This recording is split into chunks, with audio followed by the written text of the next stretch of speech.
Primeiro livro dos Reis, capítulo 18. Elias e os profetas de Baal. Algum tempo depois, no terceiro ano da seca, o Senhor Deus disse a Elias: Vá apresentar-se ao rei Acabe, pois eu vou mandar chover. Então Elias saiu para se apresentar a Acabe. A falta de alimentos era muito grande em Samaria, e por isso Acabe mandou chamar Obadias, o administrador do palácio.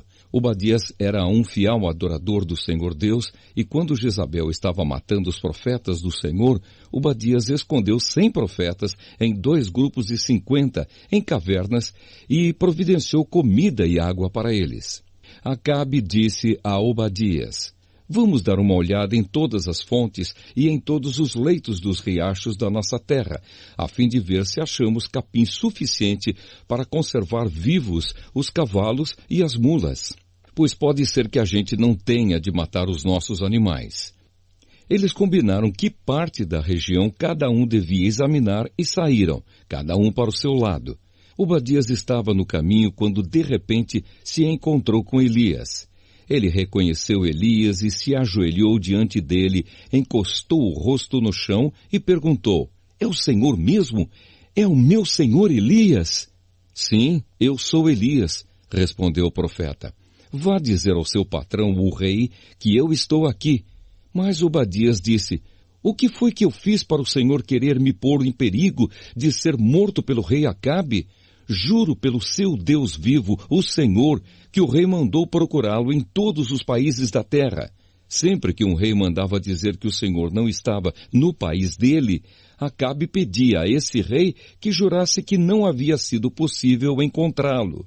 E agora o Senhor quer que eu vá lhe dizer que está aqui? Pode ser que logo que eu sair daqui, o Espírito do Senhor o leve para algum lugar desconhecido. Aí, quando eu contar a Acabe que o Senhor está aqui e ele não puder encontrá-lo, ele me matará. Lembre que desde menino eu tenho sido um fiel adorador de Deus, o Senhor. Por acaso não lhe contaram que quando Jezabel estava matando os profetas de Deus, eu escondi 100 deles em cavernas em 2 grupos de 50 e providenciei comida e água para eles? Como é, então, que agora o Senhor está me mandando ir dizer ao rei que o Senhor está aqui? Ele vai me matar. Elias respondeu: Pelo Senhor Todo-Poderoso, a quem sirvo, eu prometo que hoje vou me apresentar ao rei. Então Obadias foi encontrar-se com Acabe e lhe contou o que havia acontecido. Aí Acabe saiu para se encontrar com Elias. Quando viu o profeta, Acabe disse: Então é você que está aí, você, o maior criador de problemas de Israel? Eu não sou criador de problemas para o povo de Israel, respondeu Elias. Você e o seu pai é que são criadores de problemas, pois abandonaram os mandamentos do Senhor Deus e adoraram as imagens de Baal.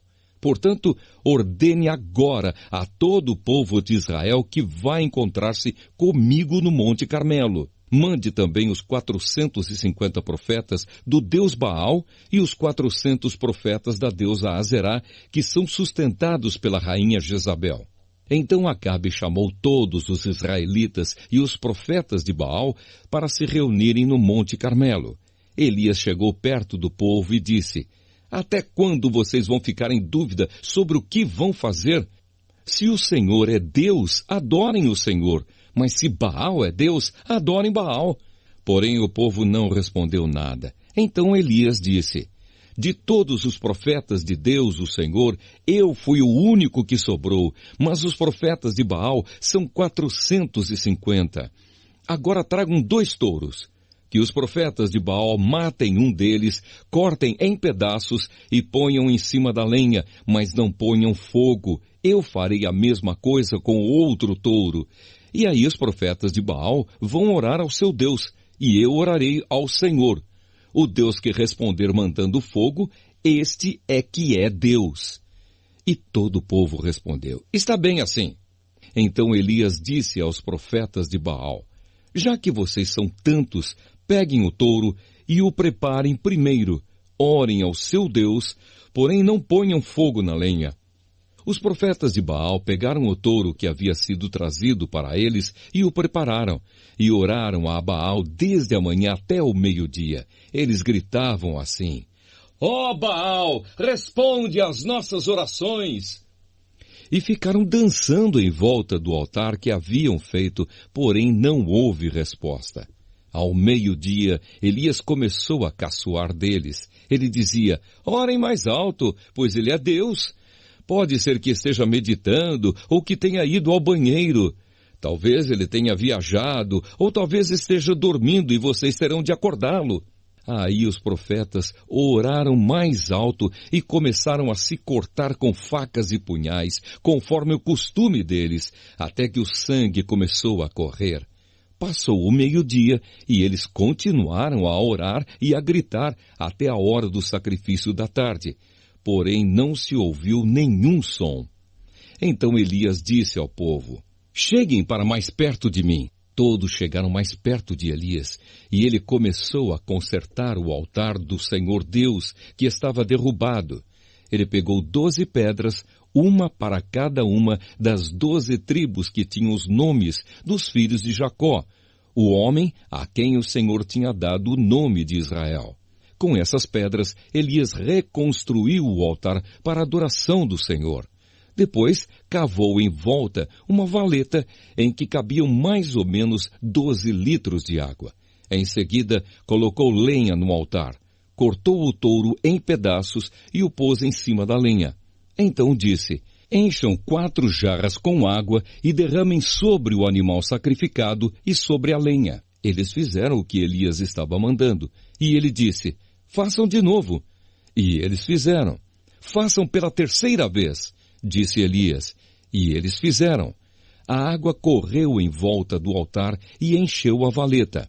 Quando chegou a hora do sacrifício da tarde, o profeta Elias chegou perto do altar e orou assim: ó Senhor, Deus de Abraão, de Isaque e de Jacó, prova agora que és o Deus de Israel e que eu sou teu servo e que fiz tudo isto de acordo com a tua ordem. Responde-me, ó Senhor, responde-me, para que este povo saiba que tu, o Senhor, és Deus e estás trazendo este povo de volta para ti. Então o Senhor mandou fogo, e o fogo queimou o sacrifício, a lenha, as pedras, a terra e ainda secou a água que estava na valeta. Quando viram isso, os israelitas se ajoelharam, encostaram o rosto no chão e gritaram: o Senhor é Deus, só o Senhor é Deus. Elias ordenou: prendam os profetas de Baal, não deixem escapar nenhum. Todos foram presos, e Elias fez com que descessem até o riacho de Quisson, e ali os matou. O fim da seca. Então Elias disse ao rei Acabe: agora vá comer, pois eu já estou ouvindo barulho de muita chuva. Enquanto Acabe foi comer, Elias subiu até o alto do Monte Carmelo. Ali ele se inclinou até o chão, pôs a cabeça entre os joelhos e disse ao seu ajudante: vá e olhe para o lado do mar. O ajudante foi e voltou dizendo: não vi nada. 7 vezes Elias mandou que ele fosse olhar. Na 7ª vez ele voltou e disse: eu vi subindo do mar uma nuvem pequena, do tamanho da mão de um homem. Então Elias mandou: vá onde está o rei Acabe e lhe diga que apronte o carro e volte para casa, senão a chuva não vai deixar. Em pouco tempo o céu se cobriu de nuvens escuras, o vento começou a soprar e uma chuva pesada começou a cair. Acabe entrou no seu carro e partiu de volta para Jezreel. O poder do Senhor Deus veio sobre Elias. Ele apertou o seu cinto e correu na frente de Acabe todo o caminho até Jezreel.